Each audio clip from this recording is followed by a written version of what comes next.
Hola a todos. Suscríbanse al canal y comenten aquí abajo ideas para el próximo video. No sé qué día es, no sé cuántas horas han pasado. El tiempo se ha vuelto una cosa rota, un reloj hecho añicos contra el suelo. Lo único que existe es esta oscuridad metálica y fría. Y el olor, Dios, el olor. Es una mezcla densa, casi sólida, de queroseno, de plástico quemado y de algo más. Algo húmedo y dulzón, como carne dejada al sol. Un aroma que se me pega a la garganta y me provoca náuseas constantes. Mi cabeza es un tambor que alguien golpea sin ritmo. Un dolor sordo que nace detrás de mis ojos y se expande con cada latido forzado de mi corazón. Estoy en el suelo del lavabo de primera clase. Recuerdo el brillo del acero inoxidable y el logo dorado de la aerolínea. Ahora todo es pegajoso y retorcido. Cada músculo de mi cuerpo grita en protesta cuando intento moverme. El espacio es mínimo, claustrofóbico. Estoy acuñado entre la puerta que se ha hundido hacia adentro y la pared de la cabina. Mis piernas están en un ángulo extraño, pero creo que no están rotas. El uniforme, mi impecable uniforme de sobrecargo, está rasgado y empapado en algo que espero que no sea mi propia sangre, aunque siento un calor pegajoso en mi costado. Intento levantar la mano para tocarme la cara y un dolor agudo, como una aguja al rojo vivo, me atraviesa el hombro. Dislocado. Fantástico. La palabra suena estúpida, vacía, aquí en el fin del mundo. El silencio es lo más aterrador. Antes del final, había gritos. Gritos que ningún ser humano debería ser capaz de emitir. Ahora solo el goteo de algo líquido y el gemido del metal retorciéndose. Empujo la puerta con el hombro bueno. No se mueve, ni un centímetro. Es como empujar una montaña. El pánico, esa bestia fría que mantuve a raya durante el caos en el aire, empieza a arañar desde mi estómago. Respira, Julio, me digo. Respira. Me lo repetían en el entrenamiento. En caso de emergencia, mantén la calma. Evalúa la situación.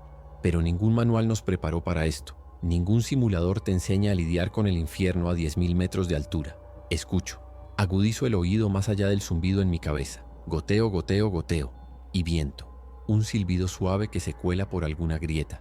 No hay voces. No hay llantos de niños. No hay quejidos de heridos. Ese silencio es la respuesta a la pregunta que no me atrevo a formular. Estoy solo.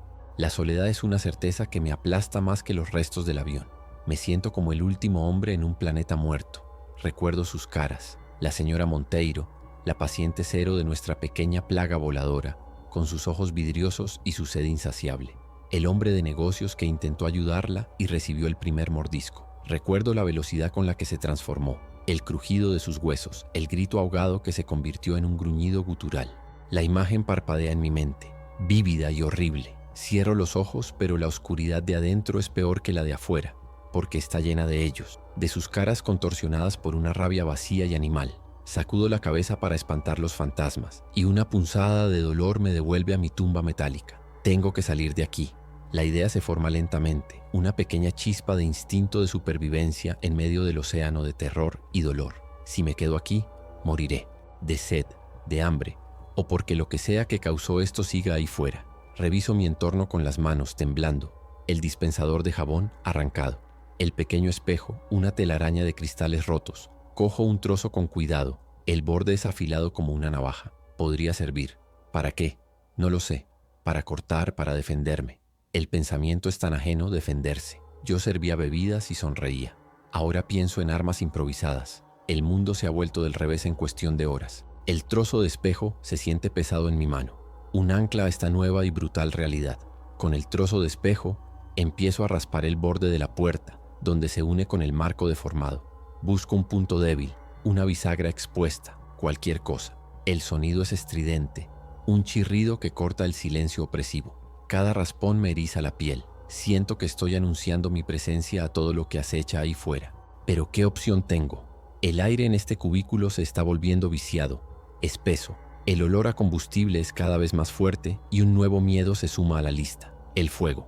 Un incendio podría convertir este refugio precario en un horno en segundos. El miedo al fuego me da una fuerza que no sabía que tenía.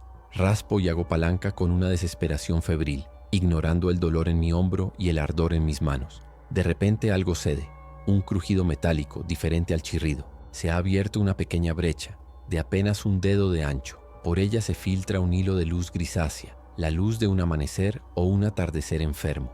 Y con la luz entra el olor del exterior.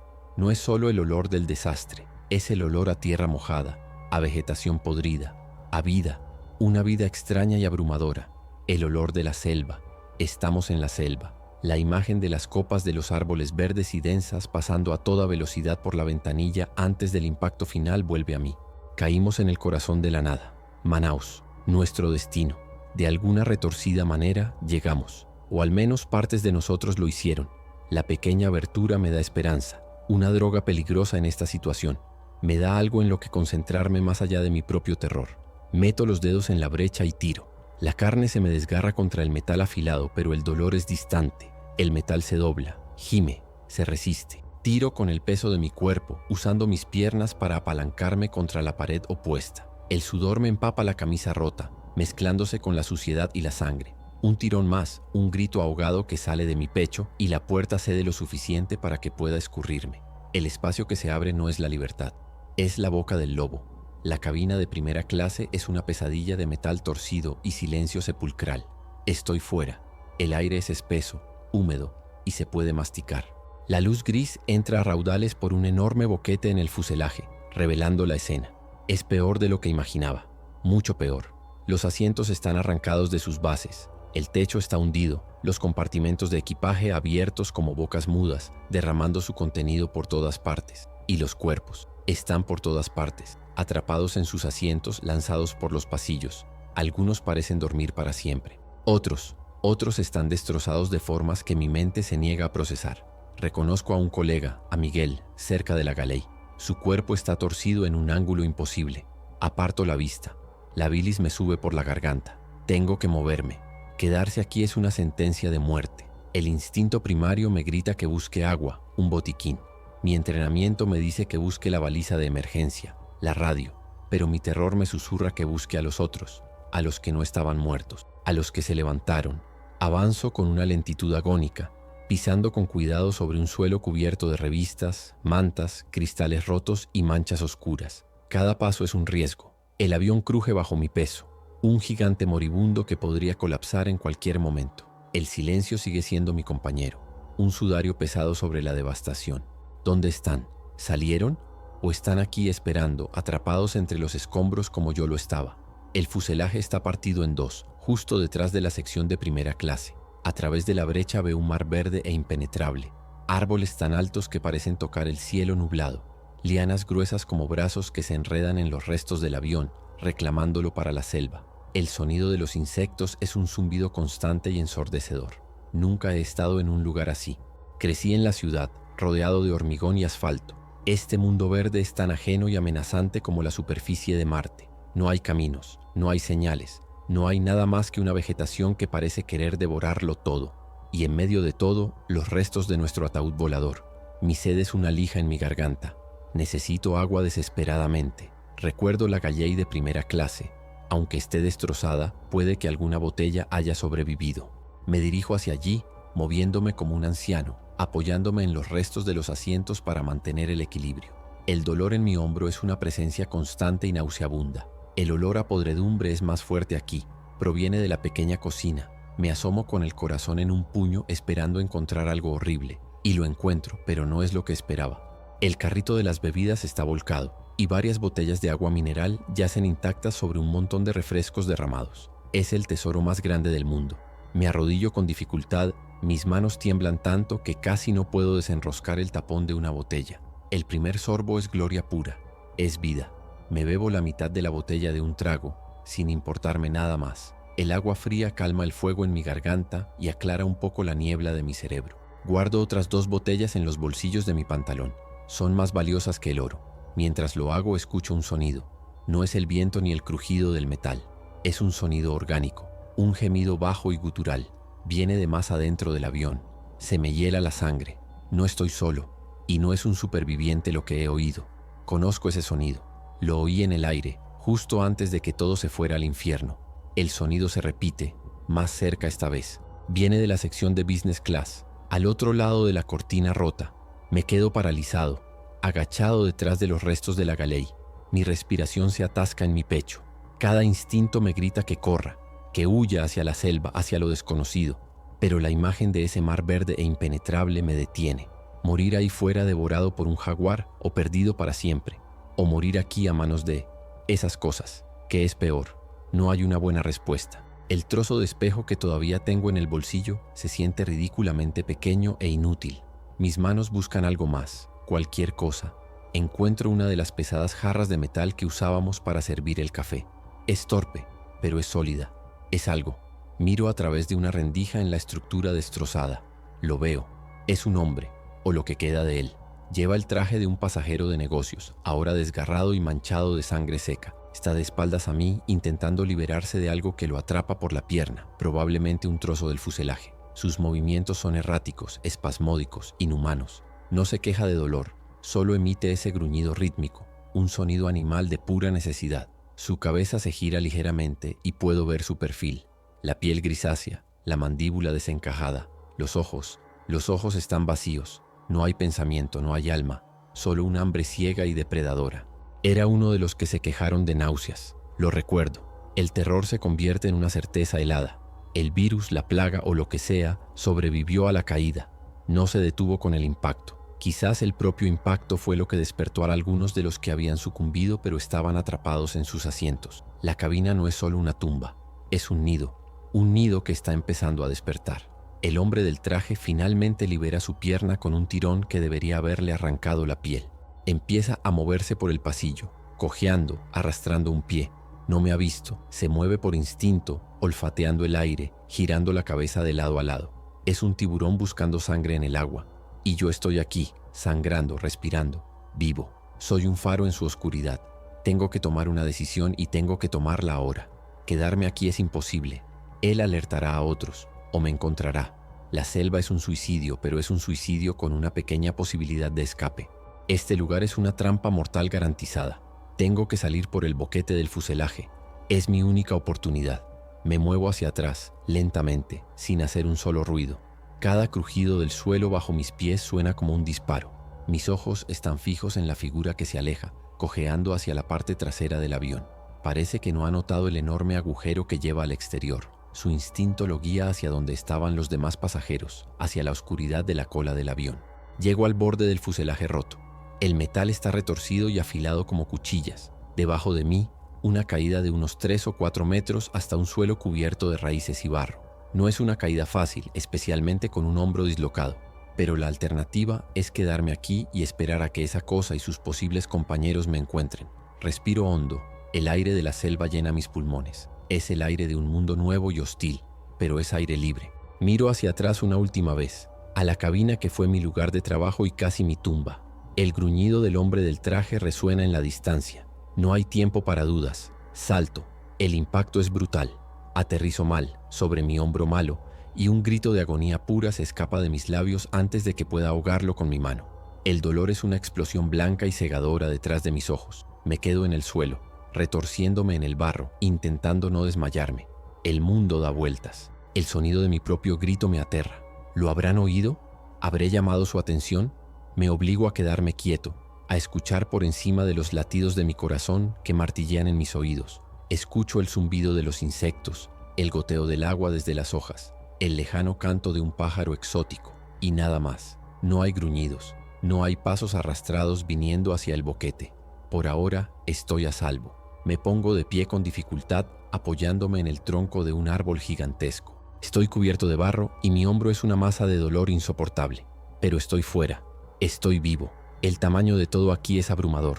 Los árboles son rascacielos verdes. El dosel es tan espeso que apenas puedo ver el cielo.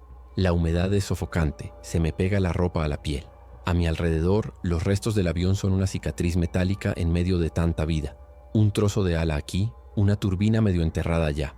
Es un cementerio, y yo soy su único visitante consciente. La magnitud de la soledad me golpea de nuevo, pero esta vez está mezclada con una pequeña y temblorosa llama de triunfo. Sobreviví al vuelo, sobreviví a la caída, sobreviví a la salida. Ahora empieza lo difícil, la supervivencia. No tengo comida, aparte de las 2 botellas de agua. Tengo un trozo de espejo y una jarra de café de metal. Mi ropa está hecha jirones y estoy herido. No sé dónde estoy más allá de en algún lugar de la Amazonia.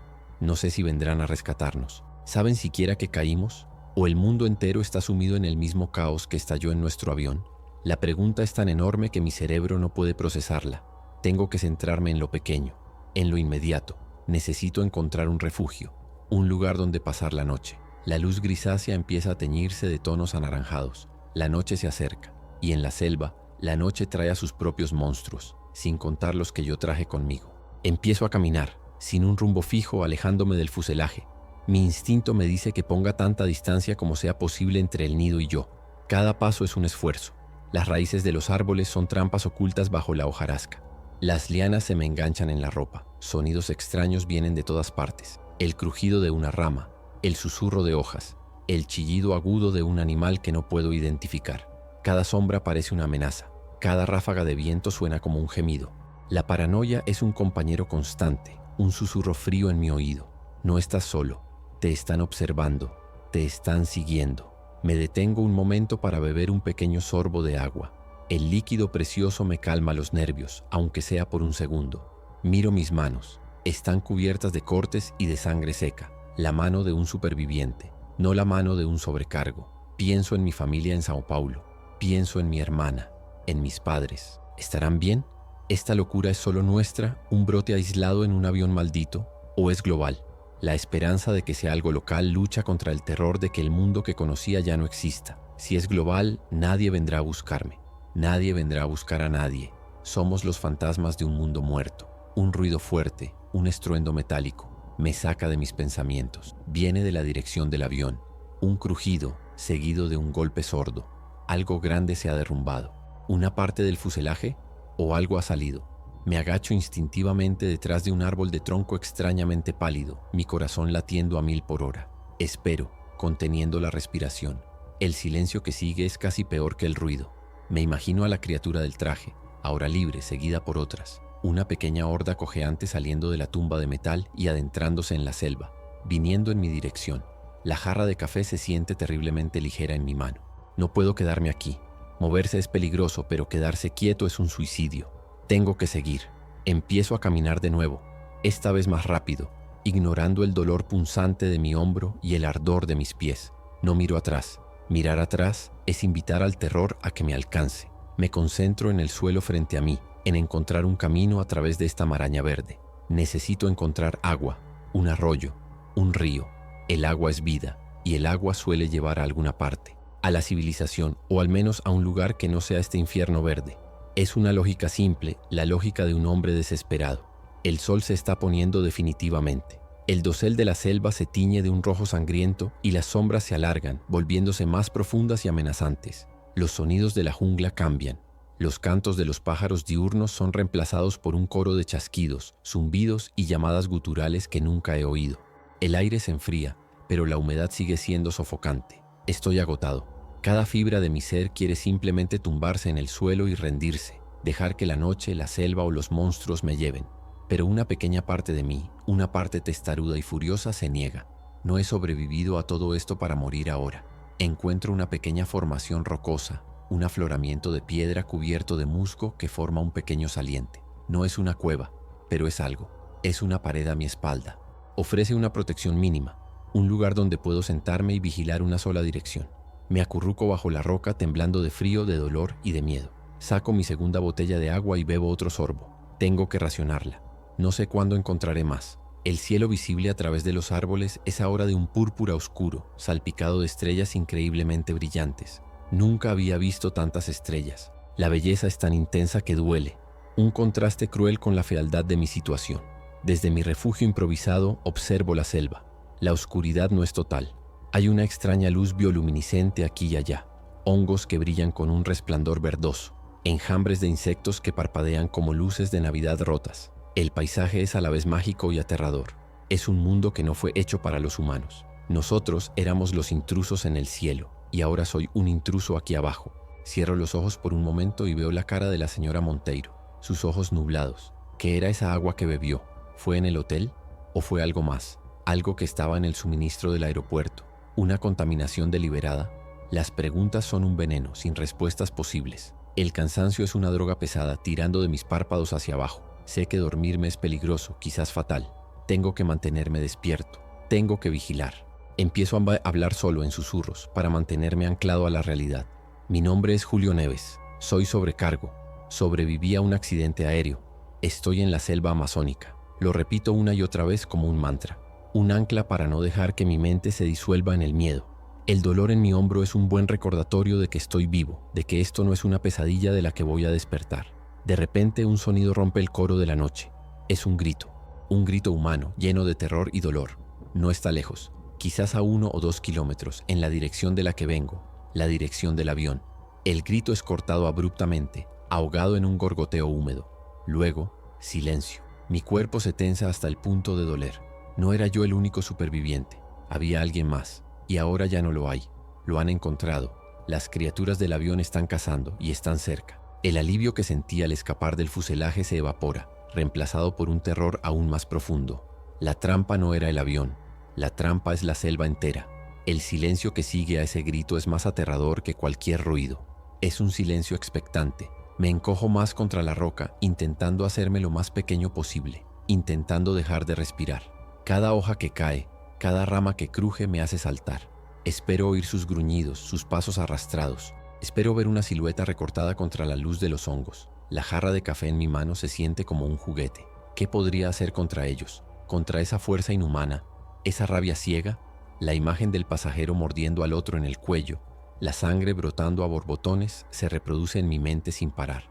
Pasan los minutos, o quizás las horas. El tiempo vuelve a perder su forma. El terror agudo se asienta en un zumbido de ansiedad constante. No han venido en mi dirección. Quizás el otro superviviente los mantendrá ocupados. El pensamiento es horrible, egoísta, pero es lo único a lo que puedo aferrarme. Su muerte me ha comprado tiempo. Me siento culpable, pero la culpa es un lujo que no puedo permitirme ahora mismo. La supervivencia lo consume todo. Convierta a hombres buenos en animales. Me pregunto cuántas líneas estoy dispuesto a cruzar para ver otro amanecer. Empiezo a pensar en un plan. No puedo quedarme aquí para siempre. Cuando amanezca, si es que llego al amanecer, necesito moverme. Pero ¿hacia dónde?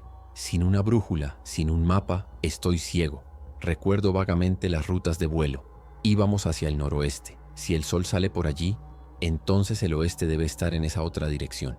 Es una suposición frágil, basada en una memoria confusa, pero es mejor que nada. Necesito encontrar un río grande, el Amazonas o uno de sus afluentes. Los ríos son caminos en la selva.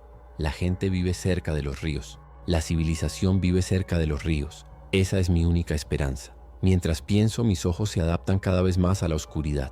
Empiezo a distinguir formas en la penumbra, las texturas de la corteza de los árboles, el contorno de las hojas gigantes. Y entonces veo algo que me hiela la sangre de una forma nueva. No es un monstruo, no es una criatura, es una luz muy débil, intermitente. No es la luz de un hongo ni de un insecto, es artificial, parpadea con un ritmo regular. 1, 2, pausa. 1, 2, pausa. Viene de la dirección opuesta al avión, más adentro de la selva. Está a cierta distancia, quizás en la ladera de una colina cercana. Mi corazón da un vuelco. Rescate. Otro superviviente con una linterna, un pueblo indígena. La esperanza es tan intensa que casi me hace llorar. Es una señal de vida humana en este infierno verde. Me levanto, olvidando por un momento el dolor, el miedo, el agotamiento. Tengo que llegar a esa luz. Es mi única oportunidad. Empiezo a moverme hacia ella, tropezando en la oscuridad con los ojos fijos en ese pequeño faro de esperanza. La luz parpadea, constante, rítmica, llamándome.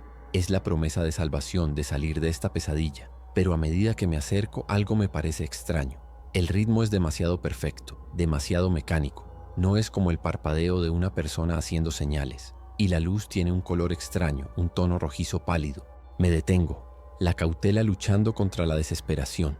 Me escondo detrás de otro árbol y observo. La luz sigue parpadeando. Viene de una zona un poco más despejada, a unos 100 metros de mí. Me arrastro por el suelo moviéndome con la lentitud de un caracol hasta que puedo ver la fuente de la luz. Y lo que veo no tiene ningún sentido. En un pequeño claro clavada en el tronco de un árbol hay una de las luces de emergencia del pasillo del avión. El pequeño recuadro de plástico que se ilumina para guiar a los pasajeros a las salidas. Está arrancada, pero sigue funcionando con su batería interna. Parpadea con su ritmo monótono y estúpido, iluminando la escena a su alrededor con su luz rojiza fantasmal. No hay nadie allí, solo la luz, parpadeando en la inmensidad de la selva. ¿Cómo llegó hasta aquí? Salió disparada en el accidente, volando cientos de metros hasta clavarse perfectamente en ese árbol. Parece imposible. Me quedo mirando, hipnotizado y confundido. La esperanza se desinfla, dejando un vacío frío en mi pecho. Fue una falsa alarma, un truco cruel del destino. Me doy la vuelta listo para alejarme de esta broma macabra cuando algo capta mi atención. A la luz parpadeante de la lámpara veo marcas en el suelo. No son huellas de animales, son marcas de arrastre. Alguien o algo ha arrastrado cosas por el suelo y hay objetos esparcidos por el claro. Me acerco con una cautela infinita, mi curiosidad superando mi miedo. Veo una maleta de mano abierta con la ropa desparramada, unos auriculares, un libro, objetos del avión, y luego veo algo más. Veo bandejas de comida de la cabina, apiladas de una forma extraña, casi deliberada, como una especie de muro bajo o un marcador, y junto a ellas varios de los chalecos salvavidas amarillos inflados colocados en una fila. No están ahí por accidente, alguien los ha puesto así. Alguien ha estado aquí, recolectando cosas del avión y organizándolas. Mi corazón empieza a latir con fuerza de nuevo, pero esta vez no es por esperanza, es por un tipo de miedo completamente diferente. ¿Quién haría esto? ¿Un superviviente en estado de shock creando un extraño campamento sin sentido? Podría ser. La mente puede hacer cosas extrañas bajo presión extrema, pero la disposición es demasiado ordenada, demasiado metódica para ser fruto del pánico. Es deliberada, es un patrón. Y entonces lo veo. En el centro del claro, justo debajo de la luz parpadeante, hay una figura sentada. No la había visto antes. Su quietud era tan absoluta que mi cerebro la había registrado como una roca o un tronco. Pero es una persona, o lo era. Está de espaldas a mí. Es la figura de una mujer, por el pelo largo y oscuro. Lleva un vestido de verano, el mismo que llevaba una de las pasajeras que viajaba para sus vacaciones. Está completamente inmóvil, sentada con la espalda increíblemente recta. No se mueve, no hace ningún sonido. El silencio a su alrededor es total. ¿Está muerta? ¿Herida? Le susurro. ¿Hola? ¿Estás bien? El sonido de mi propia voz es un sacrilegio en este lugar extraño y silencioso. La figura no se mueve, no reacciona. El miedo y la confusión luchan dentro de mí. Doy un paso más, la jarra de café levantada, lista. Lentamente, muy lentamente, la cabeza de la mujer empieza a girar. No es un movimiento natural, es un giro lento, constante, como el de un mecanismo de relojería. El cuello cruje, un sonido seco y horrible que rompe el silencio. La cabeza gira más allá de lo que un cuello humano debería ser capaz de girar. 180 grados. Su rostro, ahora mirándome directamente mientras su cuerpo sigue de espaldas, está iluminado por la luz roja intermitente. Es la señora Monteiro. Sus ojos no están vacíos ni llenos de rabia. Están claros, enfocados y llenos de una inteligencia fría y aterradora. Y en sus labios una leve, casi imperceptible sonrisa. El tiempo se detuvo. Mi cerebro se negó a procesar la imagen. Es una ley fundamental de la biología, de la física, de la realidad. Un cuello no hace eso. Un cuerpo no se sienta de espaldas mientras la cara te observa con una calma depredadora. La jarra de café se me escapó de la mano, cayendo con un golpe sordo sobre las hojas muertas. El sonido fue minúsculo, insignificante, pero en el silencio de ese claro pareció un trueno. Mis pies se soldaron al suelo. No podía moverme, no podía gritar. Estaba atrapado en su mirada, una mirada que no contenía la rabia ciega de las criaturas del avión, sino algo infinitamente peor, una conciencia, una paciencia calculadora. La sonrisa seguía ahí, un pequeño pliegue en la comisura de sus labios, y era el gesto más obsceno que había visto en mi vida. La parálisis se rompió tan violentamente como había llegado. No fue una decisión consciente, fue una reacción animal, el instinto más puro y antiguo gritando desde el fondo de mi tronco cerebral. ¡Corre! Me di la vuelta y me lancé a la oscuridad de la selva, sin dirección, sin pensamiento. Ramas me arañaban la cara y los brazos, lianas se enganchaban en mis piernas intentando derribarme. El dolor de mi hombro estalló en una supernova de agonía con cada zancada, pero seguí corriendo. El aire me quemaba los pulmones. El sonido de mi propia respiración desesperada era un rugido en mis oídos, mezclado con el martilleo frenético de mi corazón. No miré atrás. Sabía que si lo hacía, si veía su figura siguiéndome con esa calma antinatural, mis piernas cederían y moriría allí mismo. Corría ciegas, tropezando, cayendo, levantándome y siguiendo. La selva nocturna se convirtió en un laberinto de obstáculos diseñado para matarme. Cada raíz era una trampa, cada tronco un muro. ¿Me estaba siguiendo? No lo sabía. El ruido de mi propia huida era tan estruendoso que ahogaba cualquier otro sonido, pero podía sentirlo. Podía sentir una presencia a mi espalda, una persecución silenciosa y tenaz. Era una sensación en la nuca, un frío que no tenía nada que ver con la temperatura de la noche. La imagen de su cuello girando, el sonido de los huesos crujiendo, estaba grabada a fuego en mi mente. No era un zombi, era algo más, algo nuevo y terriblemente evolucionado. Mis piernas finalmente fallaron. Tropecé con una raíz oculta y caí de bruces en un lecho de hojas húmedas y barro. El aire salió de mis pulmones en un gemido. Me quedé allí, incapaz de moverme, con el sabor de la tierra y la podredumbre en la boca. El agotamiento era total, absoluto. Ya no podía correr. Si me había seguido, me encontraría. Este era el fin. Esperé el sonido de sus pasos, la sensación de sus manos sobre mí, pero solo escuché mi propia respiración jadeante y el coro incesante de la selva. Lentamente, el pánico dio paso a la necesidad de esconderme. Estaba en una especie de zanja natural, una depresión en el terreno cubierta por helechos gigantes. Me arrastré más adentro, cubriéndome con las hojas grandes y húmedas, intentando fundirme con el suelo del bosque. Me acurruqué en la oscuridad, temblando incontrolablemente. Intenté regular mi respiración, hacerla más lenta, más silenciosa. Cada inhalación sonaba como un fuelle. El silencio que siguió a mi caída fue aterrador. ¿Se había rendido? ¿O estaba ahí fuera, escuchando, esperando a que yo delatara mi posición? Pasaron los minutos. Cada segundo era una tortura. Entonces lo oí. Un crujido de hojas secas no muy lejos. Luego otro. Eran pasos. Pero no eran los pasos arrastrados y torpes de las criaturas del avión. Eran pasos lentos, medidos, deliberados. El sonido de un cazador buscando a su presa. Mi corazón se detuvo. Estaba aquí. Estaba buscándome. Me hice un ovillo intentando que mi cuerpo fuera lo más pequeño posible. Cerré los ojos, como si eso pudiera hacerme invisible. Los pasos se acercaron. Podía oírlos moverse en círculo alrededor de mi escondite. Un paso, una pausa, otro paso, otra pausa. Estaba rastreándome. La inteligencia que vi en sus ojos no era una ilusión. Estaba usando la lógica, buscando metódicamente. El olor a ozono, a tierra mojada, llenaba mis fosas nasales, pero bajo él creí percibir un rastro muy débil de ese mismo olor dulzón y podrido del avión. Estaba cerca, tan cerca que podía olerla. La sangre se me convirtió en hielo en las venas. Contuve la respiración hasta que mis pulmones ardieron. Entonces un nuevo sonido. Un sonido que no tenía cabida en la selva ni en ningún lugar que yo conociera. Era un chasquido. Un sonido gutural, corto y seco, que provenía de la garganta de la criatura que me acechaba. No era un gruñido de rabia. Sonaba como una pregunta, como una señal. Esperé, aterrorizado.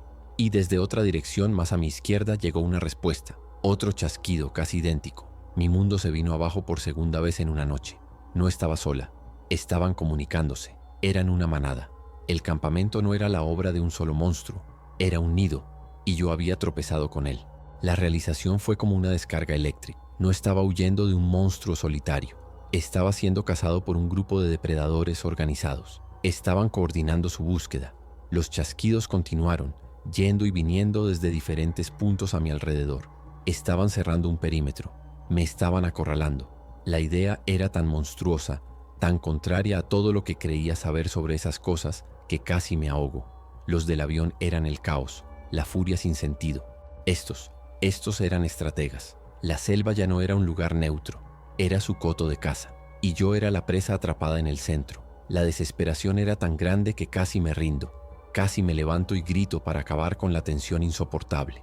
Pero el instinto de supervivencia, esa pequeña y terca llama, se negó a extinguirse. Me quedé quieto, más quieto que una piedra. Los chasquidos se acercaron. Luego parecieron alejarse un poco hacia un lado como si siguieran un rastro falso. Quizás mi caída y el arrastrarme hasta la zanja habían confundido mi olor. O quizás simplemente tuve suerte. Escuché cómo sus pasos se alejaban lentamente, mientras seguían comunicándose con esos horribles clics guturales. No se habían ido, simplemente habían movido el foco de su búsqueda. Pasé lo que pareció una vida entera en esa zanja. El frío se me metió en los huesos. El dolor de mi hombro se convirtió en un compañero constante y torturador. Cada músculo de mi cuerpo estaba agarrotado por la tensión. No me atrevía a moverme, ni siquiera a tragar saliva. Escuchaba los sonidos de la noche, intentando diferenciar los ruidos normales de la selva de los de mis cazadores. De vez en cuando oía un chasquido lejano, un recordatorio de que seguían ahí fuera, patrullando su territorio. La luna, apenas visible a través del dosel, proyectaba sombras que se movían y se retorcían, convirtiendo cada planta en una amenaza potencial. El agotamiento finalmente comenzó a ganarle la batalla a la adrenalina. Mis párpados pesaban como plomo. Luché contra el sueño con todas mis fuerzas, mordiéndome el labio hasta sacar sangre para mantenerme despierto. Sabía que dormirme sería mi fin. Mi mente, en su agotamiento, empezó a jugarme malas pasadas. Empecé a oír susurros en el viento, a ver movimiento donde no lo había. La cara sonriente de la señora Monteiro flotaba en la oscuridad cada vez que parpadeaba. Su inteligencia fría era más aterradora que cualquier diente o garra. Los monstruos que puedes entender, los que actúan por instinto, son predecibles. Pero ¿cómo luchas contra un monstruo que piensa, que planea, que te tiende trampas? Fue durante esas largas horas de terror que empecé a atar cabos. La señora Monteiro, la primera en enfermar, se quejó del agua del hotel, pero otros pasajeros de diferentes orígenes que no podían haber estado en el mismo hotel enfermaron también. ¿Fue el agua del avión? ¿El aire? ¿O algo más? La velocidad de la infección era aterradora. Minutos. Pero, ¿y si no todos se transformaron tan rápido? ¿Y si para algunos como ella fue un proceso más lento? Una gestación que le permitió conservar algo de sí misma pero retorcido, convertido en esta nueva forma de conciencia depredadora. La idea era monstruosa. Pensé en el campamento, la luz de emergencia como señuelo, los chalecos salvavidas como marcadores, las bandejas de comida apiladas. No era aleatorio, era simbólico, era una imitación perversa de la civilización, una burla, como si una parte de su antigua memoria humana estuviera siendo utilizada por la nueva inteligencia para crear algo funcional a su nuevo propósito: cazar. Estaban aprendiendo, estaban adaptándose a su nuevo entorno, utilizando las herramientas de su vida pasada para construir su nuevo mundo, un mundo donde nosotros somos el ganado. El cielo comenzó a clarear muy lentamente. Un gris pálido se filtró a través del dosel, diluyendo la oscuridad absoluta. Con la primera luz del día, los sonidos de la selva cambiaron de nuevo. Un nuevo coro de pájaros y animales comenzó a despertar. Los chasquidos de mis cazadores habían cesado por completo. ¿Se escondían durante el día? ¿Eran criaturas nocturnas? La esperanza, frágil y tímida, comenzó a regresar. Si podía moverme durante el día, quizás tuviera una oportunidad. Una pequeña, minúscula oportunidad. Esperé hasta que la luz fue lo suficientemente fuerte como para distinguir claramente mi entorno antes de atreverme a mover un músculo. Con una lentitud infinita salí de mi escondite de helechos. Estaba rígido, dolorido y cubierto de barro de pies a cabeza. Parecía una criatura de la propia tierra. La selva a la luz del día era tan abrumadora como de noche, pero de una manera diferente. La escala de todo era inmensa, árboles como catedrales, hojas del tamaño de mesas, y por todas partes vida, insectos, pájaros, el sonido de animales moviéndose en la distancia. Era un ecosistema vibrante que era completamente indiferente a mi sufrimiento. Me sentía increíblemente pequeño y fuera de lugar. Mi primer pensamiento fue el agua. Mi botella estaba casi vacía. La sed era un fuego en mi garganta.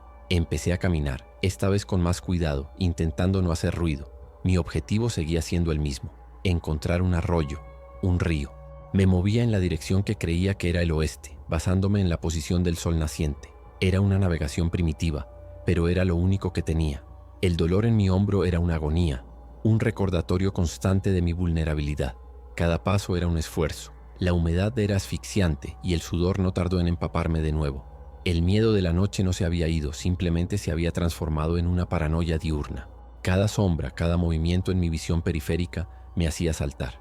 Después de lo que pareció una hora de caminata penosa, escuché un sonido que era música para mis oídos. El sonido de agua corriente, un murmullo suave, pero inconfundible. Aceleré el paso ignorando las ramas que me azotaban. El sonido se hizo más fuerte, guiándome. Llegué a un pequeño arroyo de aguas claras que serpenteaba a través de la densa vegetación. Caí de rodillas en la orilla y bebí directamente del agua, sin importarme los riesgos. Era el agua más deliciosa que había probado en mi vida. Rellené mi botella y bebí hasta que mi estómago dolió. Por primera vez en lo que pareció una eternidad, una de mis necesidades básicas estaba satisfecha. Me senté junto al arroyo durante un rato, reuniendo fuerzas. El agua me había devuelto algo de claridad mental. Tenía que seguir el arroyo, aguas abajo. Tarde o temprano, todos los arroyos desembocan en ríos más grandes, y los ríos más grandes llevan a la gente. Era una lógica de libro de supervivencia, pero era mi único plan. Mientras descansaba, lavé los cortes de mis manos y mi cara en el agua fría. Fue entonces cuando vi mi reflejo. La cara que me devolvió la mirada no era la mía. Era un extraño con los ojos hundidos y llenos de pánico, la cara demacrada y cubierta de arañazos, el pelo revuelto y sucio. Apenas me reconocí. Me levanté y empecé a seguir el curso del arroyo. El terreno era difícil, resbaladizo y cubierto de rocas. Tenía que moverme despacio. Mientras caminaba, mi mente no dejaba de volver a la noche anterior, a la inteligencia en los ojos de la señora Monteiro, a los chasquidos coordinados de la manada. Estaba claro que no me enfrentaba a simples cadáveres reanimados. Esto era una nueva forma de vida, una forma de vida que nos veía como una amenaza y como un recurso, y estaban organizados. ¿Cuántos había como ellos? ¿Toda la gente que se transformó en el avión o solo algunos? Era una especie de jerarquía, con líderes y soldados. Mi cabeza daba vueltas con estas preguntas sin respuesta. Cada nueva posibilidad era más aterradora que la anterior. Si eran inteligentes, ¿qué más podían hacer? ¿Podían usar herramientas de forma más compleja? ¿Podían construir refugios más elaborados que ese campamento burlón? ¿Podían aprender de sus errores? La idea de que estuvieran evolucionando, adaptándose, era aterradora. Estaba atrapado en una isla de pesadilla con una especie de superdepredadores que solían ser mis pasajeros. Y yo no tenía nada, ni armas, ni comida, ni refugio, solo un hombro dislocado y una botella de agua. Mientras avanzaba, empecé a notar cosas extrañas a lo largo de la orilla del arroyo. Al principio eran sutiles, una rama rota de una manera que no parecía natural, una piedra fuera de lugar. Luego se hicieron más evidentes, un trozo de tela azul de uno de los uniformes de la tripulación, atado a la rama de un árbol bajo. Mi corazón se aceleró. ¿Otro superviviente? ¿Alguien intentando dejar un rastro? La esperanza volvió a florecer a pesar de mis recelos. Grité: «¡Hola! ¿Hay alguien ahí?». Solo el sonido del arroyo y de la selva me respondió. Pero la tela estaba ahí. Era real. Seguí el rastro. Unos 50 metros más adelante encontré otro trozo de tela. Esta vez era del material de los asientos de clase turista. Y un poco más allá, un zapato de niño colocado cuidadosamente sobre una roca. Esto no era aleatorio. Alguien estaba marcando un camino y me estaba llevando aguas arriba, no aguas abajo. Iba en contra de mi plan, en contra de la lógica de la supervivencia. Ir aguas arriba te adentra más en la selva, te aleja de los ríos más grandes, pero las señales eran una prueba de vida humana, una prueba de que no estaba completamente solo. La decisión me torturó, seguir mi lógica y mi plan de ir aguas abajo, hacia una salvación hipotética, o seguir estas señales hacia una persona real, pero adentrándome más en el territorio de caza de esas cosas. Podría ser una trampa, podría ser la propia manada, usando una nueva táctica, una evolución de la trampa de la luz parpadeante, usando nuestra propia necesidad de contacto humano en nuestra contra. La idea era tan retorcida y maquiavélica que parecía plausible después de lo que había visto en los ojos de la señora Monteiro. Su sonrisa burlona volvió a mi mente, pero la soledad era un veneno. La idea de encontrar a otra persona, a otro ser humano con el que compartir este infierno, era demasiado poderosa para ignorarla. La esperanza, incluso la más peligrosa, es una droga muy potente. Decidí arriesgarme, decidí seguir las señales. Di la vuelta y empecé a caminar aguas arriba, siguiendo el rastro de trozos de tela y objetos perdidos. Cada paso era un acto de fe y de miedo. Me sentía como un ratón siguiendo un rastro de queso hacia una trampa, pero tenía que saberlo. Tenía que saber quién estaba al final de ese camino. El rastro continuó durante casi 1 kilómetro. Trozos de revistas del avión, una manta de la aerolínea, un cojín de viaje, todo colocado de forma deliberada, imposible de confundir con los restos aleatorios de un accidente. El rastro me alejó del arroyo y me llevó hacia una zona de la selva aún más densa y oscura, donde la luz del sol apenas penetraba. El aire aquí era más frío y un silencio extraño se había apoderado del lugar. La mayoría de los sonidos de los animales habían desaparecido. Solo quedaba el susurro del viento entre los árboles. Era un mal presagio. Mi instinto me gritaba que diera la vuelta. Finalmente llegué a un claro. No uno natural, sino uno creado por la caída de una sección entera del fuselaje del avión. La cola estaba allí, casi intacta, encajada entre 3 árboles gigantescos, con el logo de la aerolínea todavía visible, aunque arañado y sucio. La puerta de servicio trasera estaba abierta, y una de las rampas de evacuación inflables colgaba como una lengua amarilla y flácida hasta el suelo. El rastro de objetos llevaba directamente a la rampa. Quienquiera que fuera, estaba dentro, usando la cola del avión como refugio. Tenía sentido. Era una fortaleza de metal en medio de la selva. Me acerqué con extrema cautela, usando los árboles como cobertura. No se oía ningún sonido desde el interior del fuselaje. Grité de nuevo, esta vez más bajo. ¿Hay alguien ahí? Soy Julio, de la tripulación. Estoy herido, pero estoy bien. Silencio. La ausencia de respuesta era más inquietante que un grito. ¿Estaba la persona durmiendo? ¿O estaba muerta? ¿O era algo peor? Me acerqué a la base de la rampa, con el corazón en la garganta. La superficie de la rampa estaba cubierta de barro y hojas, pero pude distinguir huellas humanas. Al menos una persona había subido por aquí. Tomé una respiración profunda y empecé a subir por la rampa resbaladiza. Era difícil con un solo brazo funcional. La superficie de plástico era empinada y cedía bajo mi peso. Cuando llegué a la parte superior, me asomé por la puerta abierta. El interior estaba oscuro, en penumbra. El olor era el mismo que el de la otra sección del avión: queroseno, sangre seca y podredumbre. Pero había algo más: el olor a humo de madera. Alguien había hecho un fuego. En el centro de la cabina trasera, en una bandeja de metal, ardían las brasas de una pequeña hoguera, emitiendo un débil calor y un poco de luz. Y junto al fuego había una figura. Estaba sentada en el suelo, de espaldas a mí, envuelta en varias mantas de la aerolínea. Era pequeña. Podría ser una mujer o un niño. Estaba muy quieta. El escenario me recordó de forma escalofriante al claro de la señora Monteiro. El miedo me recorrió la espalda. «¿Hola?», dije con voz temblorosa.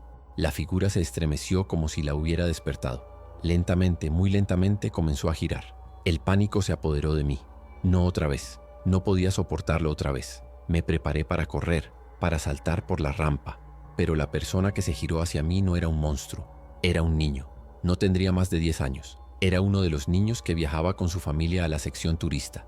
Tenía los ojos muy abiertos, llenos de un terror que reflejaba el mío. Estaba pálido y delgado, y tenía un corte en la frente, pero estaba vivo. Estaba humano. Un torrente de alivio tan intenso que casi me dobla las rodillas me invadió. No estaba solo. Encontré a alguien, un niño, solo. Nos quedamos mirando el uno al otro durante un largo segundo, dos supervivientes en un mundo de fantasmas. «Estás vivo», susurró él con la voz rota. Creía que era el único. Me adentré en el fuselaje y me deslicé hasta el suelo, agotado. El niño no apartaba los ojos de mí. ¿Cómo has sobrevivido?», le pregunté. Él señaló a un pequeño hueco debajo de una fila de asientos volcados. Me escondí ahí. Cuando todo se detuvo, me quedé dormido. Cuando desperté, todo estaba en silencio. Los monstruos se habían ido. Me contó que había estado solo durante al menos un día y una noche. Fue él quien dejó el rastro, con la esperanza de que otro superviviente bueno, como él los llamaba, lo encontrara. Era increíblemente valiente, más valiente que yo. Pasamos la siguiente hora hablando en susurros. Se llamaba Leo. Su familia no lo había logrado. Lo dijo con una entereza que me rompió el corazón. Había sobrevivido bebiendo los refrescos del carrito de bebidas y comiendo los paquetes de cacahuetes. Había visto a las criaturas. Las describió como gente enferma, que se movían de forma extraña y gruñían. Las vio salir del avión al anochecer. Me dijo que parecían tener miedo de la luz del sol. Por eso se sentía seguro durante el día. Su lógica infantil era a la vez simple y brillante. Mientras hablábamos me di cuenta de algo. Leo no mencionaba nada sobre la inteligencia de las criaturas. Para él eran solo monstruos sin sentido, como los de las películas. No había visto lo que yo vi. No había visto la trampa, la coordinación, la sonrisa de la señora Monteiro. Y decidí no decírselo. No podía quitarle la poca esperanza que tenía. No podía cargar a un niño de 10 años con ese nivel de horror. Para él, el enemigo era predecible. Y era mejor que siguiera así. Nuestra supervivencia dependía de ello. Mientras la tarde avanzaba, ayudé a Leo a reforzar nuestro refugio. Bloqueamos la puerta principal con maletas y restos de asientos. Dejamos solo una pequeña abertura para vigilar. Él había encontrado una caja de bengalas de emergencia y una linterna que funcionaba a manivela. Éramos un equipo. Por primera vez desde la caída, no me sentía completamente desesperado.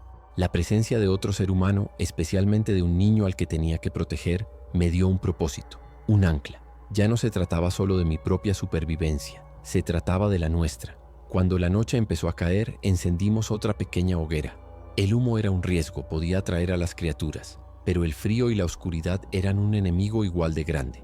Nos sentamos juntos compartiendo una bolsa de pretzels, escuchando cómo la selva volvía a cambiar su sinfonía por los sonidos nocturnos. Leo estaba asustado, pero intentaba disimularlo. Le conté historias de mis viajes, de lugares lejanos, intentando distraerme a mí mismo, pero no podía dejar de escuchar, esperando oír los chasquidos. Y entonces los oímos, lejanos al principio, un solo clic gutural, llevado por el viento.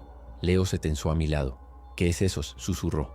«Probablemente solo un animal», mentí, intentando que mi voz sonara tranquila. Pero luego vino otro chasquido en respuesta, desde una dirección diferente. Y otro. Se estaban comunicando, estaban cazando, y estaban más cerca que la noche anterior. La pequeña y frágil sensación de seguridad que habíamos construido se hizo añicos. El refugio de metal de repente se sintió como una lata de sardinas. Nos quedamos en silencio absoluto, escuchando cómo la manada se movía en la oscuridad. Los chasquidos se acercaron, luego se alejaron, rodeando nuestra posición pero sin acercarse directamente. Parecía que no nos habían detectado, o quizás el fuselaje metálico bloqueaba nuestro olor. Pasó una hora, 2. El único sonido era el crepitar de nuestra pequeña hoguera y el latido de nuestros corazones. Leo finalmente se durmió, agotado, con la cabeza apoyada en mi regazo. Yo me quedé despierto, vigilando, escuchando. El guardián de nuestra pequeña isla de humanidad.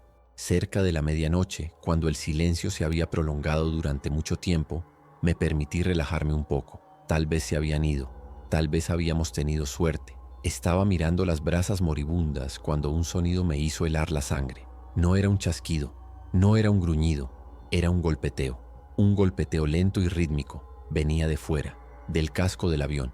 Alguien o algo estaba golpeando suavemente el metal, justo debajo de la ventanilla que teníamos al lado.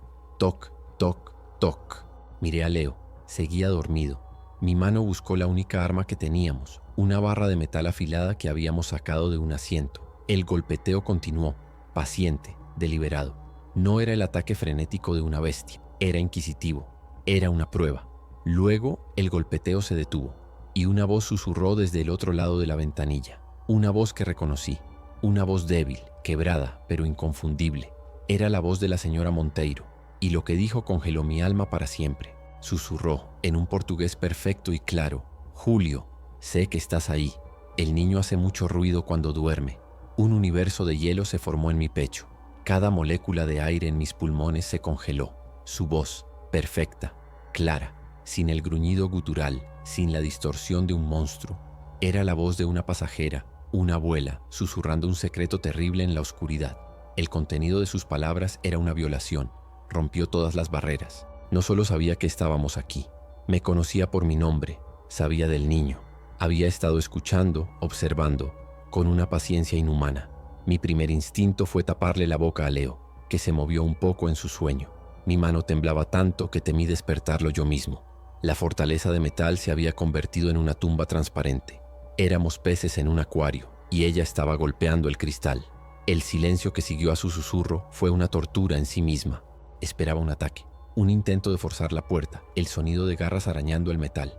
Pero no llegó nada, solo el silencio expectante de la selva. Y entonces otra voz, la de un hombre más lejana. ¿Podría darme un cojín extra? El cuello me está matando. Era el hombre de negocios que había sido mordido primero. Luego, la voz de otra mujer, casi un lamento. Mi hija no deja de llorar. Eran ecos fantasmales del vuelo, fragmentos de conversaciones triviales ahora convertidos en armas de terror psicológico. No era mi imaginación, eran ellos, ahí fuera, rebuscando en los restos de sus memorias y usándolas para desarmarme, para volverme loco. Me arrastré hacia la pequeña rendija que usábamos para vigilar, moviéndome con una lentitud que era pura agonía. Necesitaba ver, necesitaba confirmar que no estaba perdiendo la cabeza. Asomé un ojo y miré hacia la oscuridad. No pude ver nada al principio, solo las formas negras de los árboles. Pero entonces, un movimiento. Una silueta se separó de la sombra de un árbol. Era alta y delgada. No era la señora Monteiro. Se movía con una gracia fluida y depredadora que no tenía nada que ver con los movimientos torpes de los infectados del avión. La criatura levantó una mano y golpeó el fuselaje de nuevo. Toc, toc, toc. Estaban jugando con nosotros. Disfrutaban de nuestro miedo. Pasé el resto de la noche en un estado de vigilia aterrorizada. Los golpeteos continuaron de forma intermitente, a veces cerca, a veces más lejos. Los susurros iban y venían. Un coro de fantasmas que me llamaban por mi nombre, que le preguntaban a Leo si quería un zumo de manzana. Cada palabra era una aguja clavada en mi cerebro. Mantuve mi mano sobre la boca de Leo, que por suerte dormía profundamente, ajeno a la orquesta de terror que se desarrollaba en el exterior. Mi mente corría a una velocidad vertiginosa. Esto cambiaba todo. No podíamos escondernos. No podíamos esperar a ser rescatados. Estábamos siendo activamente cazados por una inteligencia sádica y alienígena. El primer rayo de sol fue la bendición más grande de mi vida.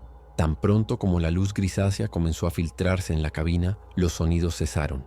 Los golpeteos se detuvieron. Los susurros se desvanecieron. Era como si el sol fuera un veneno para ellos, obligándolos a retirarse a las sombras. Esperé una hora más hasta que la luz del día fue plena, antes de atreverme a relajarme. Leo se despertó, bostezando, preguntando si había dormido bien. Le sonreí, una máscara de calma que me costó todas mis fuerzas mantener. Como un tronco, le dije. No ha pasado nada. La mentira me supo a ceniza en la boca. Cuando estuve seguro de que se habían ido, volví a mirar por la rendija. La selva parecía tranquila, normal, pero mis ojos se fijaron en algo en el suelo, justo debajo de la ventanilla donde habían estado golpeando. Era una muñeca, Una muñeca de trapo con un vestido rosa, ahora sucia y húmeda. La reconocí al instante. Pertenecía a una niña pequeña que se sentaba en la fila 32. Estaba sentada sobre un lecho de hojas, mirándonos. Era un mensaje, un regalo, una declaración.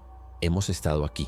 Podemos llegar a ti. Sabemos lo que te importa. La brutalidad de ese simple gesto fue peor que cualquier amenaza directa. Supe entonces que no podíamos quedarnos. El fuselaje no era una fortaleza, era una despensa. Nos estaban guardando para más tarde. O peor aún, estaban jugando con nosotros antes de matarnos. Tenía que sacar a Leo de allí. Inventé una excusa. Le dije que el agua del arroyo cercano podía estar contaminada y que necesitábamos encontrar una fuente más grande. Le dije que recordaba haber visto un río más grande desde el aire justo antes de caer y que esa era nuestra mejor oportunidad. Asintió con la seriedad de un niño que ha sido forzado a crecer demasiado rápido. Confió en mí, y ese peso, el de su confianza, era casi insoportable. Pasamos la mañana preparándonos frenéticamente. Nuestro objetivo ya no era solo sobrevivir, era huir. Empacamos los pocos paquetes de comida que nos quedaban y llenamos nuestras botellas de agua. Necesitaba un arma mejor. La barra de metal era torpe. Mi mente volvió a la cabina de mando. El hacha. En todos los aviones hay un hacha de emergencia para la tripulación, pero la cabina de mando estaba en la otra sección del avión, la que yo había abandonado. El nido original. Volver allí era una locura, pero la idea de enfrentarme a esas cosas con algo más que una barra de metal era demasiado tentadora. Tenía que intentarlo. Dejé a Leo en el refugio con instrucciones estrictas de no hacer ruido y de vigilar. Vuelvo en 1 hora. Pase lo que pase, no salgas, le dije. Él asintió con los ojos llenos de miedo, pero valiente. Mi viaje de vuelta por la selva, siguiendo mi propio rastro del día anterior, fue una pesadilla de paranoia. Cada sombra parecía ocultar una figura. Cada sonido me hacía saltar. Esperaba encontrarme con uno de ellos, rezagado, tomando el sol. Pero no vi nada. La selva estaba silenciosa observándome. Llegué a la sección delantera del avión. El silencio aquí era diferente, más pesado, más opresivo. El olor a podredumbre era abrumador. Entré con el corazón en la boca, esperando encontrarme con el hombre del traje o cualquier otro horror. Pero estaba vacío. Los cuerpos seguían allí, en sus asientos, pero las criaturas que habían despertado se habían ido. Probablemente se habían unido a la manada de la señora Monteiro. Me dirigí a la cabina de mando.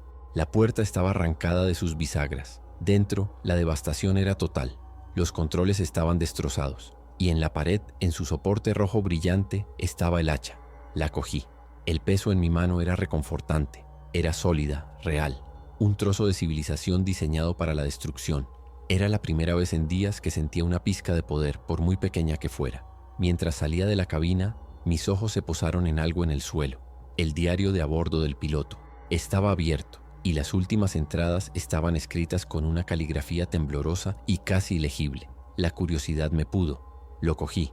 La última entrada hablaba de informes de otros vuelos, disturbios, ataques, pérdida de contacto con el control de tráfico aéreo. Terminaba con una frase que me heló la sangre. No es una enfermedad, es global. Dios nos ayude. Mi esperanza de que esto fuera un incidente aislado se desvaneció para siempre. El mundo entero estaba ardiendo. No había rescate, no había caballería en camino. Estábamos solos. Esta selva, estos monstruos, este era el nuevo mundo. El diario se sentía como un testamento de una especie extinta. Guardé el hacha en mi cinturón y corrí de vuelta hacia Leo con la verdad del apocalipsis pesando sobre mí como una losa. Mi misión ya no era solo proteger al niño.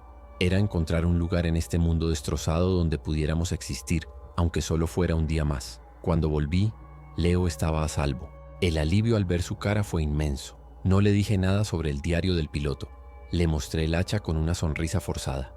Ahora estamos más seguros, le dije. Él la miró con asombro. Para él era un arma de héroe de película.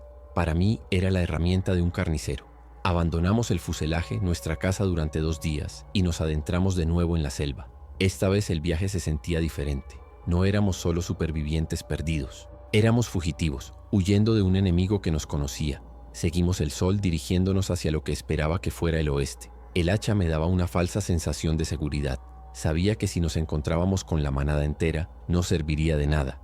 Pero contra 1, quizás 2, me daba una oportunidad de luchar. Nuestra caminata fue lenta y agotadora. Leo era fuerte, pero seguía siendo un niño. Tuvimos que parar a menudo. Durante una de esas paradas, mientras bebíamos agua, oímos un sonido en la distancia. Un helicóptero.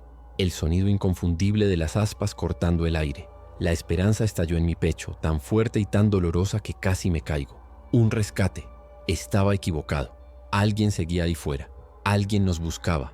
Leo y yo empezamos a gritar, a agitar los brazos, corriendo hacia un claro para hacernos más visibles. El sonido se hizo más y más fuerte. El helicóptero estaba casi encima de nosotros. Podíamos ver su silueta oscura contra el cielo azul. La alegría era tan abrumadora que lloré. Leo reía y saltaba a mi lado. Estábamos salvados. Estábamos a salvo. Pero el helicóptero no disminuyó la velocidad. No nos vio. O si lo hizo, no le importó. Pasó por encima de nosotros, volando bajo y rápido, y continuó su camino hacia el oeste. Lo vimos desaparecer en el horizonte y el sonido de sus aspas se desvaneció, dejándonos en un silencio aún más profundo que antes. La esperanza, que había subido tan alto, se estrelló contra el suelo, rompiéndose en 1.000.000 de pedazos. Nos quedamos allí, en medio del claro, con los brazos todavía levantados, completamente derrotados. ¿Por qué no pararon? ¿No nos vieron? Fue entonces cuando vi algo caer del helicóptero. No era un paquete de ayuda, era un cuerpo. Cayó en barrena, dando vueltas, y se estrelló contra las copas de los árboles a 1 kilómetro de distancia con un ruido sordo de ramas partiéndose. Y luego, otro y otro. El helicóptero estaba limpiando. Estaba deshaciéndose de los infectados, lanzándolos a la selva. No era una misión de rescate, era una misión de saneamiento. Nos veían a nosotros, a todo lo que había aquí abajo, como basura que había que contener. No iban a salvar a nadie de esta zona. La habían declarado perdida. La comprensión me golpeó con la fuerza de un golpe físico. Estábamos en una zona de cuarentena del tamaño de un país. El muro no era de hormigón, era la propia selva. Y los monstruos no eran solo los que nos cazaban por la noche. También eran los hombres en sus máquinas voladoras, que nos habían abandonado a nuestra suerte. Agarré a Leo, lo saqué del claro y nos escondimos de nuevo bajo la cubierta de los árboles, como si el cielo mismo se hubiera vuelto venenoso. Él no entendía lo que había pasado. Solo sabía que el helicóptero se había ido. ¿Por qué no nos ayudaron, Julio?, me preguntó, con la voz llena de lágrimas. No supe qué responderle. Seguimos caminando, pero ahora el ánimo se había evaporado. Cada paso era pesado, sin propósito. Si el mundo exterior nos había cancelado, ¿qué sentido tenía seguir luchando? Caminamos hasta que el sol comenzó a ponerse. Encontramos una pequeña cueva detrás de una cascada, un lugar húmedo y ruidoso pero oculto. El sonido del agua cayendo ahogaría cualquier ruido que hiciéramos, y con suerte enmascararía nuestro olor. Sería nuestro refugio para la noche. Estaba agotado, física y espiritualmente. El apocalipsis no era solo el fin del mundo, era el fin de la esperanza. Mientras preparábamos nuestro pequeño campamento, Leo encontró algo en el suelo de la cueva. Era un reloj de pulsera, un modelo caro, de oro, de los que llevan los pilotos o los hombres de negocios. Estaba roto, pero la correa de cuero estaba intacta. «Mira, Julio», dijo, y me lo tendió. Lo cogí. En la parte trasera había una inscripción grabada. «Para mi querido esposo, vuelve a casa pronto. Con amor, Elena». El corazón se me encogió. Alguien había estado aquí antes que nosotros. Otro superviviente. ¿Qué le habría pasado? ¿Se lo llevaron las criaturas? ¿O se rindió a la desesperación? Esa noche el miedo era diferente. No era el terror agudo de ser cazado. Era una desesperación fría y pesada. Me senté en la entrada de la cueva, con el hacha en mi regazo, escuchando el rugido de la cascada. Los chasquidos de las criaturas comenzaron de nuevo al anochecer, pero sonaban lejanos, amortiguados por el agua. No parecían estar cerca. Quizás la cascada realmente funcionaba como camuflaje. Leo se durmió enseguida, acurrucado junto a mí. Su pequeña presencia era lo único que me impedía caminar hacia la oscuridad y dejar que la selva me reclamara. Pensé en la inscripción del reloj. «Vuelve a casa pronto». ¿Qué era casa ahora? ¿Existía tal cosa? Mi apartamento en Sao Paulo, mis padres, mi hermana, parecían recuerdos de otra vida, de una persona diferente. Mi hogar ahora era esta cueva húmeda. Mi familia era este niño dormido a mi lado.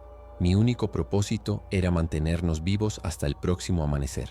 Y luego, hasta el siguiente. Era una existencia reducida a su forma más básica. Respirar, beber, comer, esconderse, luchar. No había futuro, solo un presente eterno y precario. En medio de la noche, mientras vigilaba, empecé a sentirme observado. No era el mismo sentimiento de la noche anterior. No había susurros ni golpeteos. Era una sensación más sutil, una presión en el aire. Me asomé con cuidado por el borde de la cortina de agua. La selva estaba bañada por la luz de la luna. Y entonces los vi. Estaban en la orilla opuesta del río en el que desembocaba la cascada. 12 de ellos. Estaban de pie, inmóviles, simplemente observando la cascada. No intentaban cruzar, no hacían ruido, Solo miraban. Estaba la señora Monteiro y el hombre de negocios y otros que reconocí del vuelo. Estaban allí como estatuas, con esa calma aterradora que los caracterizaba. Parecían estar estudiando la cascada, el terreno, el obstáculo. No estaban cazando por instinto, estaban resolviendo un problema táctico. Cómo llegar al otro lado, cómo sortear la barrera de agua. La inteligencia que demostraban era mucho más avanzada de lo que había imaginado. No solo eran cazadores, eran ingenieros. De repente, uno de ellos, que no reconocí, se separó del grupo. Caminó hasta el borde del río y metió un pie en el agua. La corriente era fuerte, el agua le llegaba a la rodilla. Se quedó allí un momento sintiendo la fuerza del agua. Luego, se giró y emitió una serie de chasquidos cortos y rápidos hacia el grupo. Era un informe. Estaba comunicando las condiciones del agua. La señora Monteiro asintió lentamente. Luego, señaló hacia un punto río arriba. El grupo entero se giró y comenzó a caminar en esa dirección, desapareciendo en la oscuridad. Estaban buscando un punto más seguro para cruzar. No iban a arriesgarse en la corriente fuerte. Iban a flanquearnos. Me di cuenta de que la cascada no era un refugio, era un retraso temporal. Nos habían encontrado, sabían que estábamos aquí. Y ahora estaban planeando metódicamente cómo llegar a nosotros. El miedo que sentí fue abrumador. No había escapatoria. Podíamos correr, podíamos escondernos, pero ellos pensarían, planearían y finalmente nos encontrarían. Siempre estarían un paso por delante. Desperté a Leo suavemente. «Tenemos que irnos», le susurré. Él no preguntó por qué. Vio el terror en mi cara. Salimos de la cueva por una pequeña abertura en la parte trasera que habíamos descubierto antes, escalando por las rocas resbaladizas. Teníamos que movernos ahora en plena noche. Nuestra única ventaja era que ellos pensaban que seguíamos atrapados detrás de la cascada. Nos daría un poco de tiempo. Huimos de nuevo hacia la oscuridad con el sonido del agua a nuestras espaldas y el conocimiento de una manada de genios monstruosos pisándonos los talones. Corrimos durante lo que pareció una hora, adentrándonos más y más en la selva, sin rumbo. Solo queríamos alejarnos. Finalmente, exhaustos, nos detuvimos. El sonido de la cascada se había perdido. Estábamos solos de nuevo en el corazón de la noche. Encontramos un árbol gigantesco, con raíces tan grandes que formaban pequeñas cuevas en su base. Nos metimos en una de ellas, acurrucados, temblando. Sabía que no era un buen escondite, pero no podíamos seguir corriendo. Estábamos demasiado cansados. Fue en ese momento de desesperación, escondidos en las raíces de ese árbol antiguo, cuando Leo me tiró de la manga. «Julio», susurró, con la voz llena de asombro. «¿Qué es eso?». Señalaba hacia arriba. Al principio no vi nada, pero luego mis ojos se ajustaron. En la corteza del árbol, justo encima de nosotros, había tallas, símbolos extraños, geométricos que no reconocí. No eran antiguos, la madera cortada era fresca. Alguien los había hecho recientemente. Y las tallas formaban un patrón, una especie de mapa rudimentario. Señalaban en una dirección específica. Seguí la dirección que indicaba el mapa con la mirada. A través de un hueco en el dosel de la selva, pude ver la cima de una colina o una pequeña montaña. Y en la cima había una luz. No era la luz parpadeante de las criaturas. Era una luz cálida, constante. La luz de una hoguera grande. La inscripción del reloj. Las tallas en el árbol. El otro superviviente. No estaba muerto, había llegado a algún sitio, había encontrado un refugio y estaba dejando un rastro para que otros lo siguieran. Una nueva esperanza, diferente a las anteriores, más fuerte, más desesperada, nació en mí. No estábamos solos, había alguien más, alguien que era inteligente, que sabía cómo sobrevivir aquí, alguien que estaba luchando. Miré a Leo, sus ojos brillaban con la misma esperanza. Ya no éramos solo fugitivos, teníamos un destino. Un faro en la oscuridad. Teníamos que llegar a esa luz. Era nuestra única oportunidad, nuestra última oportunidad. Empezamos a caminar hacia la colina, usando las estrellas y la luz lejana como guía. El terreno se volvió más empinado. La subida era agotadora, pero la luz nos daba fuerzas. Era un imán que nos atraía. A medida que subíamos, los sonidos de la selva parecían desvanecerse. Un extraño silencio se apoderó de la colina. No era el silencio opresivo de antes, era un silencio pacífico. Era como si la propia colina fuera un santuario, un lugar al que los monstruos no se atrevían a acercarse. Finalmente, llegamos a la cima. Era una meseta rocosa despejada de árboles. En el centro ardía una gran hoguera, y junto a ella había un hombre. Estaba de espaldas a nosotros, afilando la punta de una lanza de madera con un cuchillo. Era alto, de complexión fuerte, y llevaba ropa hecha jirones. No se dio la vuelta cuando nos acercamos. Simplemente dijo: con una voz tranquila y profunda, sin levantar la vista de su trabajo.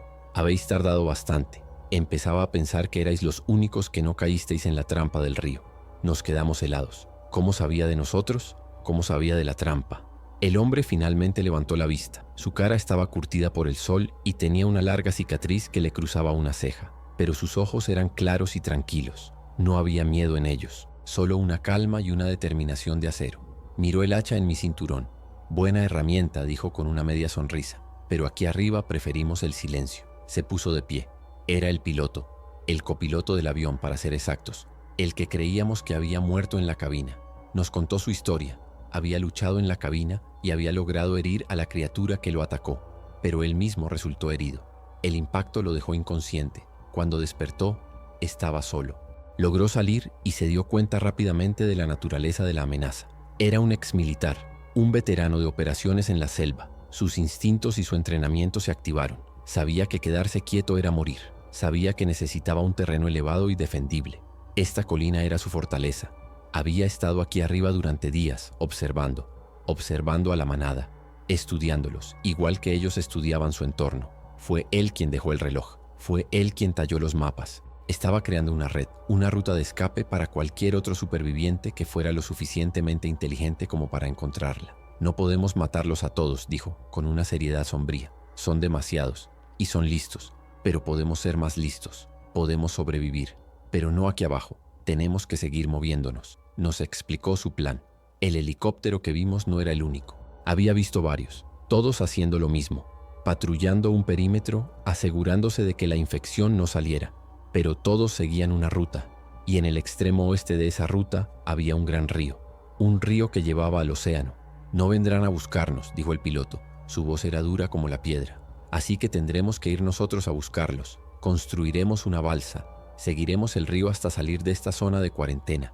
Es una posibilidad entre 1.000.000, pero es la única que tenemos. Por primerésima vez en esta pesadilla, sentí una esperanza que no era frágil ni desesperada. Era una esperanza basada en un plan, en la fuerza, en la inteligencia humana enfrentándose a la inteligencia monstruosa. Ya no éramos solo presas, éramos luchadores. Éramos 3, un sobrecargo herido, un piloto veterano y un niño valiente. Éramos los últimos restos de nuestro vuelo, los últimos restos de nuestro mundo, y no íbamos a caer sin luchar. Mientras el sol comenzaba a salir, tiñendo el cielo de naranja y púrpura, miramos desde la cima de la colina. Abajo, en el mar verde de la selva, la oscuridad se retiraba, pero sabíamos lo que acechaba en ella. La manada de la señora Monteiro, la inteligencia fría y calculadora que nos cazaría sin descanso. Y nos dimos cuenta de una última y terrible verdad. El accidente no había sido el final. El vuelo no había terminado. Acababa de empezar. Y nuestro destino no estaba en el suelo, sino en algún lugar más allá del horizonte, en un mundo que ya no nos quería. Mientras observábamos el amanecer, un sonido ascendió desde el valle. No era un chasquido, no era un susurro, era un canto, un coro bajo y melódico, extrañamente hermoso y profundamente perturbador. Docenas de voces, las voces de las criaturas, unidas en una armonía disonante. No era un canto de ira ni de caza, sonaba como adoración, como si estuvieran saludando al sol, a su nuevo mundo, o quizás a su nuevo Dios. Miré al piloto. Su rostro, antes tan calmado, estaba pálido. Él tampoco había oído nunca algo así. Las criaturas no solo estaban pensando, estaban evolucionando, estaban creando una cultura, una religión, y nosotros éramos los herejes en su nueva Tierra Santa. El canto se desvaneció con la misma lentitud con la que había llegado, dejando un silencio que era de alguna manera más aterrador. Nos quedamos los 3 en la cima de la colina, inmóviles, mientras el sol se levantaba sobre un mundo que ya no entendíamos. El piloto, cuyo nombre aprendí que era Ricardo, tenía la mandíbula apretada. La calma de acero que había mostrado antes se había agrietado, y en sus ojos vi el mismo terror desconcertado que sentía yo.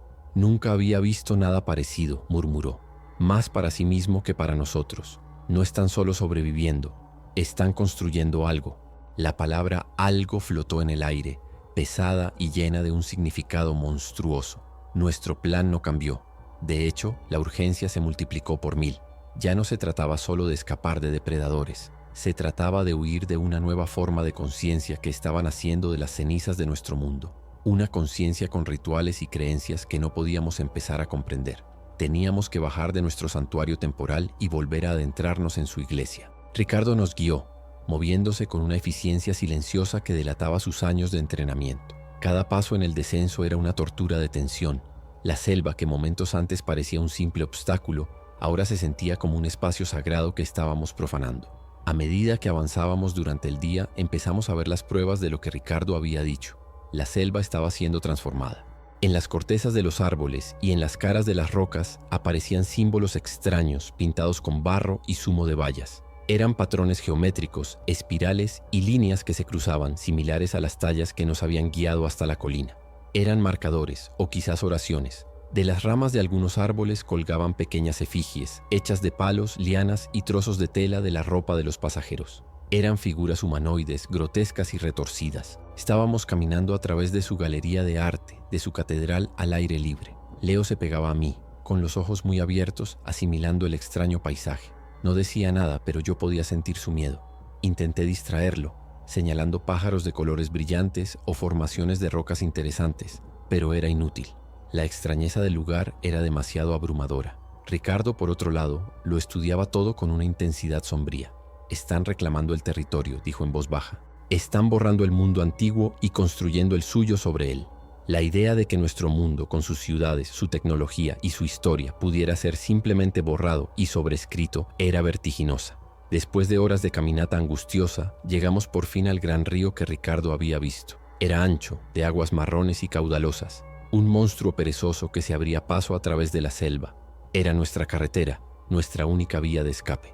La visión de tanta agua abierta después de días atrapados bajo el dosel asfixiante fue un alivio, pero también era un obstáculo inmenso. Necesitábamos cruzarlo, navegarlo, y para eso necesitábamos una balsa que teníamos que construir en secreto, en el corazón del territorio enemigo. Ricardo encontró el lugar perfecto, un pequeño recodo del río, oculto a la vista por una cortina de manglares y una maraña de enredaderas. Era un pequeño bolsillo de privacidad en un mundo donde sentíamos que siempre nos observaban. Allí empezamos nuestro trabajo. Ricardo, con una energía que desmentía su agotamiento, tomó el mando. Nos enseñó qué tipo de madera era mejor, qué lianas eran más fuertes para atar. El hacha, que había sido mi talismán, se convirtió en nuestra herramienta de salvación. El sonido del hacha golpeando la madera era peligrosamente ruidoso, pero no teníamos otra opción. El trabajo era brutal. Mis manos, acostumbradas a servir bebidas y ajustar cinturones de seguridad, no tardaron en llenarse de ampollas y astillas. El dolor de mi hombro, aunque había disminuido a un dolor sordo, protestaba con cada movimiento. Leo ayudaba como podía, recogiendo lianas más pequeñas, arrastrando ramas. Trabajábamos en silencio, una pequeña unidad de construcción desesperada, con el sudor y el miedo como combustible. Cada golpe del hacha era una oración para que no nos oyeran. Cada árbol que caía era un paso más hacia la libertad. Una tarde, mientras trabajábamos, Ricardo nos hizo una seña para que nos detuviéramos. Nos agachamos en la maleza, conteniendo la respiración. A través de un hueco en las hojas, vimos a un grupo de ellos pasar por la orilla opuesta. Eran 5. Se movían en fila, con un propósito. No estaban cazando, estaban transportando cosas. Llevaban objetos del avión, una puerta de un compartimento de equipaje, un trozo de ala, varias de las bombonas de oxígeno de emergencia. Las llevaban como si fueran reliquias sagradas en una procesión solemne. Se dirigían río abajo, hacia algún lugar. Nos quedamos escondidos hasta que desaparecieron. La visión de esa procesión extraña nos dejó helados. ¿Qué estaban construyendo? ¿A dónde llevaban los restos de nuestro mundo? El misterio de sus motivaciones era casi más aterrador que su amenaza física. No solo querían matarnos, tenían un proyecto, y nosotros éramos los intrusos, las alimañas en su obra de construcción. Volvimos a nuestro trabajo con un fervor renovado. Teníamos que salir de allí antes de que terminaran lo que fuera que estuvieran haciendo. La balsa fue tomando forma lentamente. Era una criatura fea y torpe, un amasijo de troncos y lianas, pero para nosotros era la cosa más hermosa del mundo. Era nuestra arca. Durante esos días de trabajo apenas hablamos. El vínculo entre nosotros tres se forjó en el silencio, en el trabajo compartido, en las miradas de entendimiento. Ricardo era el padre severo y capaz. Yo era el hermano mayor, protector y asustado. Y Leo era el hijo, el corazón silencioso de nuestra pequeña y rota familia. Éramos todo lo que nos quedaba. Después de lo que parecieron 3 días, o quizás 4, la balsa estuvo lista. La empujamos hasta el borde del agua, oculta bajo las ramas. Era pequeña, apenas lo suficientemente grande para los 3, pero flotaba. Ricardo declaró que zarparíamos al amanecer del día siguiente. La noche antes de nuestra partida fue la más larga de todas. La anticipación era una mezcla de esperanza y terror. Estábamos tan cerca, pero todavía teníamos que sobrevivir una noche más en su tierra. Esa noche me ofrecí para hacer la primera guardia. Ricardo y Leo se durmieron enseguida, agotados por el trabajo. Me senté en la orilla, con el hacha en mi regazo, escuchando los sonidos de la noche. El río fluía a mi lado, una promesa de movimiento, de escape. Miré río abajo, en la dirección en la que se había ido la procesión, y entonces vi las luces. No era una sola hoguera, eran docenas. Un resplandor anaranjado en el horizonte a varios kilómetros de distancia. Parecía una pequeña ciudad, un asentamiento. La curiosidad, esa debilidad tan humana me consumió. ¿Qué era ese lugar? ¿Qué estaban construyendo? Tenía que saberlo. Era una estupidez, era un riesgo innecesario. Pero la necesidad de entender, de dar sentido a esta locura, era demasiado fuerte. Dejé a Ricardo y a Leo durmiendo. Les susurré que volvería pronto, y me deslicé en la oscuridad siguiendo la orilla del río hacia las luces. Me movía como un fantasma, usando cada sombra, cada árbol como cobertura. A medida que me acercaba, empecé a oír de nuevo el canto, el mismo coro que habíamos oído desde la colina. Era bajo, hipnótico, y tiraba de mí hacia adelante. Después de casi una hora, llegué a un punto desde el que podía ver el asentamiento. Estaba en una ladera, mirando hacia un amplio claro en la orilla del río, y lo que vi me rompió la mente en pedazos. No era una ciudad, era un templo, un lugar de reunión. Cientos de ellos estaban allí, de pie, meciéndose al ritmo del canto. Las hogueras iluminaban la escena con una luz infernal. En el centro del claro, elevado sobre una plataforma hecha con los restos del fuselaje, estaba el altar. Pero el altar no era una estatua de piedra o madera, era la cabina de mando del avión. La habían arrastrado pieza por pieza y la habían vuelto a montar, como un tótem grotesco. Las criaturas estaban reunidas a su alrededor, con las cabezas inclinadas. Su canto era una letanía, una oración, y en lo alto de la cabina, de pie, con los brazos extendidos, estaba la señora Monteiro. No era una reina, era una suma sacerdotisa. Ella presidía la ceremonia. Vi a otras criaturas acercarse al altar y depositar ofrendas, los objetos que habían estado transportando, trozos de metal, maletas, ropa, reliquias de nuestro mundo, ofrecidas a su nuevo Dios. Mi cerebro luchaba por encontrarle un sentido, por entender a qué o a quién podían estar adorando. ¿Al avión? ¿A la tecnología que los trajo aquí? ¿Al desastre que les dio la vida? La locura de todo aquello era insondable, y entonces vi el objeto de su adoración. Estaba dentro de la cabina, sentado en el asiento del piloto, iluminado por la luz de las antorchas. Era un cuerpo, el cuerpo del capitán, el piloto principal del vuelo. Lo habían recuperado, lo habían vestido con su uniforme destrozado y lo habían colocado de nuevo en su asiento. Estaba destrozado, roto, pero lo habían puesto en una pose de autoridad, con las manos sobre los controles rotos. No estaban adorando a un dios abstracto, estaban adorando al hombre que los había traído, al catalizador de su nacimiento. Habían creado una religión, un culto cargo, alrededor del epicentro de su propia creación. Me quedé allí, paralizado, observando la ceremonia más blasfema y aterradora que cualquier ser humano podría concebir. Ellos no eran solo monstruos, eran nuestros herederos, nuestros hijos bastardos que habían tomado los símbolos de nuestro mundo y los habían retorcido para crear el suyo. Un mundo donde nosotros éramos los demonios, los fantasmas de una era pasada, y ellos eran los elegidos, los supervivientes, la nueva forma de vida dominante en la tierra. El canto alcanzó un crescendo. La señora Monteiro levantó las manos y el coro se detuvo. En el silencio absoluto que siguió, ella se inclinó y colocó su propia ofrenda a los pies del piloto muerto. Una pequeña botella de agua, idéntica a las que servíamos en el vuelo. El gesto fue tan simple, tan mundano, que lo hizo todo aún más horrible. Luego, como si sintiera mi presencia, como si supiera que estaba allí desde el principio, giró lentamente la cabeza. Su rostro, bañado por el resplandor del fuego, me encontró a través de la oscuridad. Sus ojos se clavaron en los míos, y sonrió. La misma sonrisa tranquila, inteligente y triunfante. No había sorpresa en su mirada, solo reconocimiento. Me había estado esperando.